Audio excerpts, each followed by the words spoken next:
What's up, guys? Welcome back to the channel. For today's video, I'm going to be talking about WandaVision episode 8. Personally, this is my favorite episode thus far. We still have one more episode to go. If you have not seen this episode, please pause the video, go watch the episode, and then come back. I'm going to be talking about some things I don't want to spoil it for you. This was a great episode with a lot of content. This week's video, I'm just going to go through, talk about the top 10 moments in a chronological order from the episode, get into my questions of the week, and then my overall theory of where they can go with the finale from here. Alright, let's get right into it. So for number 1, we find out Agatha's origin story. It's Salem, 1693. She's getting put on trial by her mother and other witches in her coven. They are essentially putting her on trial for using the darkest kind of magic, like her mom says. And we can see they're essentially trying to kill her. All the witches are attacking her with their blue magic spells, and Agatha's absorbing it. Because she has a higher level of power, she absorbs it, turns into purple magic. She ends up shooting it back out at everybody and essentially sucks the life force out of them. So I'm wondering, is this because of the book that she read that has heightened her powers, made her an even stronger witch than she's supposed to be, and the other witches in the coven are trying to take her out? Moving down to number 2. I have previously talked about how Wanda is one of the strongest Avengers, if not the strongest, one of the strongest characters in the MCU to this date. And it's crazy to see how Wanda is basically rendered useless because of Agatha's protection spell within her ruins. Doesn't allow her to use her chaos magic, doesn't allow her to read her mind. Basically, Wanda is trash. That's almost like putting Superman on his planet of Krypton. He has no more powers. And this just goes to show that in order to defeat Wanda, they're going to need another sorcerer like Doctor Strange or even Agatha Harkness. For number 3, we get into our first flashback. We see Wanda's childhood with her parents, young Pietro, and they're watching their favorite sitcoms. She loved the Dick Van Dyke Show, and they just had all these DVDs that they were going to watch, and it was going to help them teach them how to speak English. And I thought it was a nice touch because we see the origin to the entire sitcom reality that Wanda has created. So I very much appreciated this. And then we also saw that Wanda might have been born or had these sorcerer's powers at a very early age, as she was the one who essentially put a probability hex, as Agatha said, over the Stark missile that was supposed to explode and basically destroy the building and kill off everybody within that area. So we can see that Wanda has had these powers at a very early age. So for number 4, we get down to our second flashback. We see Wanda at the Strucker facility, Hydra facility, whatever you want to call it, getting the experiment that gives her, or I guess we can call it, enhances her powers, awakens the Scarlet Witch within her. We can see the Infinity Stone in the air. There's a yellow glow, and in her eyes you can see the silhouette of the Scarlet Witch. So she's already had sorcerer's powers at this point, and the Infinity Stone is basically like steroids, just kind of juiced her up and gave her the next level that she needed to do the things that she did in Infinity War by destroying the Mind Stone, almost killing Thanos, and then creating the Hex. So for number 5, we go down to our next flashback. It's the third one. We see she's at the Avengers compound with Vision. They're having what you can call like an interaction, and she's still watching her sitcoms. Vision comes in there. They're having a conversation. She's talking about how much grief she has for not having Pietro in her life anymore. So much sorrow. She's drowning in it. Vision says, it can't all be sorrow. He explains how him as a robot, he's never had anybody. He's never had any emotion or had to deal with the loss of anybody because he's never had to love anybody. And he delivers one of the best lines I feel we've had in this show, and maybe even top 5 lines within the MCU. And Vision says, what is grief if not love persevering? When he's explaining to her how she's going to be able to get through it. And I thought this line just delivered so well, because as a robot, somebody who has no emotion at this time, right? He hasn't established that relationship with Wanda. He hasn't learned how to love her or anything like that.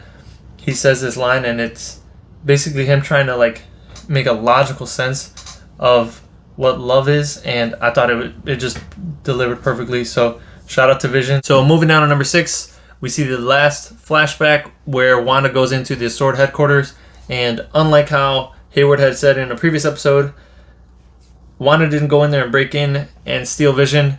She goes and speaks with Heyward, and Heyward starts delivering the most suspicious lines in the entire episode. Wanda says, "I just want to see him.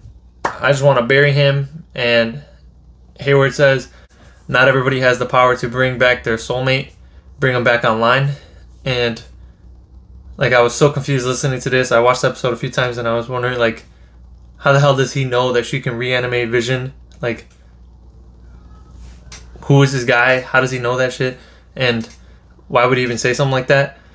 First of all, how does Heyward know that Wanda has the power to reanimate Vision? I don't know, but I think definitely we're going to find something out about him in the final episode. Alrighty, so number 7, after Wanda is at the Sword headquarters, she drives away to New Jersey. There's a little note in the car, or there's a little envelope. She drives to New Jersey, goes to Westview, the town that she made the anomaly in, goes to the vacant house where Vision had bought the property deed so that they can grow old together there and retire together, have their happily ever after. And she's at her absolute breaking point. She kneels down, she's crying, you can see the agony in her eyes, and she just sets loose. All the chaos magic comes out, the house starts to roar up around her, then she explodes again, and the entire town of Westview just basically gets engulfed within the hex, and we see the origin to how the entire hex was created. And we even see, to my surprise, Wanda creating Vision basically out of thin air. He's almost like the same thing as the kids, Billy and Tommy. It wasn't the Vision that was at the Sword headquarters, and this explains exactly why he can't survive outside of the hex, because he's basically a creation of the hex. If it wasn't for the hex being created, then he wouldn't exist in the first place. So if he tries to leave the hex, then he's just going to turn back into nothingness. And this also explains why he has no memory of his previous life outside of the hex, because he never lived it. Those are two different visions. The vision that is cut up in pieces at the Sword headquarters, that's the one that had all the memories. That's the one that had all the experiences with Wanda. This is a completely new vision that Wanda fabricated to be there for her, the love of her life, and they could live on this happily ever after sitcom reality. Moving down to number 8, we get the final boss battle between Wanda and Agatha. We can see Agatha's strangling Tommy and Billy, so we know the kids are alive, and she's explaining to her about who Wanda is and how she's supposed to be like a myth, a being capable of spontaneous creation. She says this is all chaos magic, and you are the Scarlet Witch. It's crazy to hear this conversation because you can see that Wanda doesn't know what the Scarlet Witch is. Wanda doesn't really know anything that's going on and how she's doing it, any of it. Whereas Agatha has heard of these stories of this myth or legend of a Scarlet Witch out there who is capable of doing all of these things, and now it is embodied within Wanda. And moving down to the post-credit scene, we see a big reveal. We get White Vision in there, and it's essentially a mindless robot. It's the previous Vision without all the emotions, and essentially this is the best way to do it for Heyward to try to weaponize him, because there's not going to be any emotion attached. It's going to be completely AI, completely coded for him to just go in there, do the mission, and come back out. Kind of like a Winter Soldier, where he's brainwashed into doing exactly what he's told and nothing else. So I thought this was a sweet reveal. This just confirms, or I'm hoping it confirms, that Vision can progress in the MCU, and this isn't the last of Vision that we're going to see. I don't even care if it's just a White Vision. I think Paul Bettany has been doing a phenomenal job as portraying him, and I want to see more Vision. So if this is how we're going to get it, so be it. Let's get into the questions. Question number 1, I kind of talked about it a little bit. It's basically, what the hell's going on with Heyward, and how does he know so much about Wanda? After watching this episode, I went back and watched episode 4 and episode 5 to hear specifically what Heyward has said about Wanda, and he just says so much suspicious stuff. Like, one, I'm wondering why he lied to the team that Wanda stole Vision when clearly she didn't. We saw that she manifested him, and he has the white Vision over here now, so why did he have to lie about that? And 2, in episode 5, he says, "Back it up, Jimmy. Does Wanda have an alias? Does she have any funny nicknames?" So, like, why is that important? They're just talking about who she is, who Wanda is as a person, her backstory. Why does it matter if she's called the Scarlet Witch? He said it almost as if he knew who she was, and he knew that she was the Scarlet Witch. Nobody else knew that. Moving down to second question of the week. It's about White Vision. Is this going to be a segue for Ultron 2.0? Are they going to try to make an Ultron 2.0 through this new Vision corpse that we have here?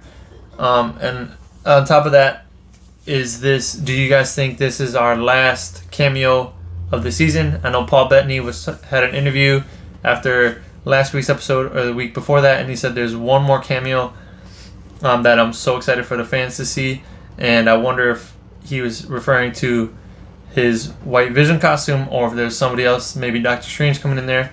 Maybe we get Mephisto, a name drop or something. So I want to know what you guys think.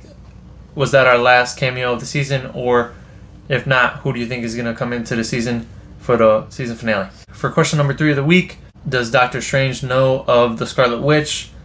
If the Scarlet Witch is a legend, a myth, then Doctor Strange, being the sorcerer he is, doing all his research, has he ever come across a story where they refer to the Scarlet Witch? And on top of that, does he know of Agatha Harkness? He's supposed to be a protector of the mystical realm, like Wong said. And if Agatha is this OP level witch, does he know about her?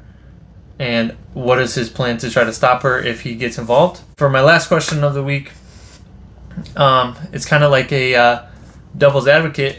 I just want to know what you guys think. Do you think maybe Wanda saved Westview with her hex? Clearly, when she was driving in there, you can see how run down Westview is. The houses look all beat up. We passed by that pool, and it's all dirty. The house that she was gonna eventually live at isn't even there in the first place. So, I'm just throwing a question out there. Do you think maybe what she did isn't so bad, and she created a life for all these people in Westview that they once didn't have? But yeah, just think about that. Is she really the villain, or can you justify everything that she's done so far? And now for my theory of the week. It's going to mostly revolve around Heyward, considering he was probably the biggest question for this week's episode. Who is this guy? I'm thinking, I know I've said just about everybody and their mama is Mephisto, but I'm going to throw this last bone out there, see if it lands. I feel like he knows so much about Wanda for him to just be Heyward. I know I was talking to my boy CG, who has his own channel, Cam for All, go check it out. We were talking back and forth about who Heyward could be, and we were saying, could he be a Skrull? Could he be from the future, an alternate timeline, so and so. I'm gonna have to stick with Mephisto, just merely on the sense that he knew that Wanda could revive Vision with her powers, and even Wanda said, "No, I don't know. I don't think I can do that. That doesn't work like that." So how does he know more than Wanda knows? Part of me feels like it's because of some type of connection to the Hell Realm. He might be linked to the original Scarlet Witch. Another small theory that I had was mostly revolved around the kids, Billy and Tommy. Obviously, they're being strangled at the end of this episode, and we only have one episode left. So Wanda is in there. We haven't seen Vision or Monica in this episode, episode 8. So we're gonna see if they're gonna show up in the final episode based on some trailer footage. I think it's safe to say that the Vision within the Hex is gonna come in there and try to defend it for Wanda. A small theory I have about the kids: I think they're gonna be put under some certain stress. They're gonna see Vision their dad Vision fighting White Vision. So those two are going to be fighting it against each other. Then it's going to be Wanda against Agatha, maybe with the backup of Monica, and there's still not enough. And I'm thinking the kids are going to be put under some stress. They don't want to see their mom die. They don't want to see their mom get hurt. They're going to age themselves up one more time, go from 10 to 15, potentially put themselves at a good age to be in the Young Avengers. And then they're gonna battle it out with their powers. Wiccan's gonna go crazy with his magic, similarly to how Wanda's gonna be doing it. We're gonna get to see Tommy run real fast with his speed powers, and eventually they're gonna be able to take Agatha out, and then we lead right into Doctor Strange and the Multiverse of Madness. Well, that's everything I have for today, guys. Thank you so much for watching. Please let me know if you have any answers to my questions of the week, or any questions that you would like for me to answer. We got one more episode. We take a break, then we hop right into Falcon and the Winter Soldier. Please let me know what you guys thought about this episode. Was this your favorite episode as well? And we'll see you guys next week for the finale. Thanks so much. Have a good one.